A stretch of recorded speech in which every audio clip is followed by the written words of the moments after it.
السلام عليكم ورحمة الله وبركاته. إن الحمد لله نحمده ونستعينه ونستغفره ونعوذ بالله من شرور أنفسنا ومن سيئات أعمالنا. من يهده الله فلا مضل له ومن يضلله فلا هادي له، وأشهد أن لا إله إلا الله وحده لا شريك له، وأشهد أن محمدا عبده ورسوله. يا أيها الذين آمنوا اتقوا الله حق تقاته ولا تموتن إلا وأنتم مسلمون. يا أيها الناس اتقوا ربكم الذي خلقكم من نفس واحدة وخلق منها زوجها وبث منهما رجالا كثيرا ونساء، واتقوا الله الذي تساءلون به والأرحام إن الله كان عليكم رقيبا. يا أيها الذين آمنوا اتقوا الله وقولوا قولا سديدا يصلح لكم أعمالكم ويغفر لكم ذنوبكم، ومن يطع الله ورسوله فقد فاز فوزا عظيما. اللهم اغفر لنا ذنوبنا واصلح لنا آمالنا فإنك أنت الغفور الرحيم، واجعلنا من هؤلاء الفائزين یا رب العالمین. ہمارے قابل احترام ہے جماعت جامع. تو آج کے خطبہ جمعہ میں مختصراً 3 میسج تھے، ایک تو پہلے میں اور 2 بعد والے خطبہ جمعہ میں. انہیں ہم آپ کے سامنے اختصار کے ساتھ رکھتے ہیں. آج حقیقتاً طبیعت میری کافی ناساز تھی، جس کی وجہ سے میں قریبی مسجد میں جمعہ پڑھنے والا تھا. پھر میں نے سوچا آپ لوگ انتظار کر رہے ہوں گے اور کوئی جو موجودہ جو لوگ ہیں آپ لوگوں میں سے کسی کا رابطہ نمبر بھی نہیں ہے، تو لہذا پھر میں آیا. تو اللہ تعالیٰ ہمیں بھی اور ہر ایک کو اللہ تعالیٰ شفا دے.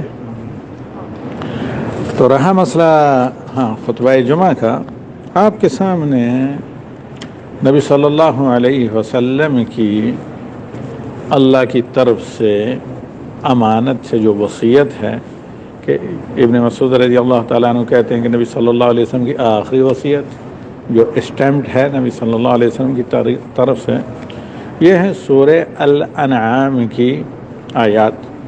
اور حقیقتاً خطبہ جمعہ کا پہلا حصہ انہی پر مبنی تھا، جس میں یہ کہا گیا کہ سب سے بڑا جھوٹ تو ویسے بھی جرم ہے اور دنیا آخرت میں نقصان دہ ہے اور برکت کو مٹانے والا ہے، لیکن سب سے بڑا جرم یہ اس صورت میں ہو جاتا ہے جب کوئی جھوٹ بات اللہ کی طرف منسوب کی جائے اور وہ اللہ کا کلام ثابت نہ ہو، یا نبی صلی اللہ علیہ وسلم کی طرف کوئی چیز بطور حدیث کے نان اتھینٹک منسوب کی جائے، آپ کو پتہ نہیں، خواہ وہ صحیح بھی کیوں نہ ہو جائے. یا تو یہ ہے کہ آپ کو اس کے صحیح ہونے کا علم نہیں، یا یہ ہے کہ آپ کی صحیح تحقیق صحیح علم نہیں، اتنا علم نہیں. آپ کہتے ہیں کہ نبی صلی اللہ علیہ وسلم نے ایسا کہا جبکہ وہ بات رسول صلی اللہ علیہ وسلم سے ثابت نہ ہو.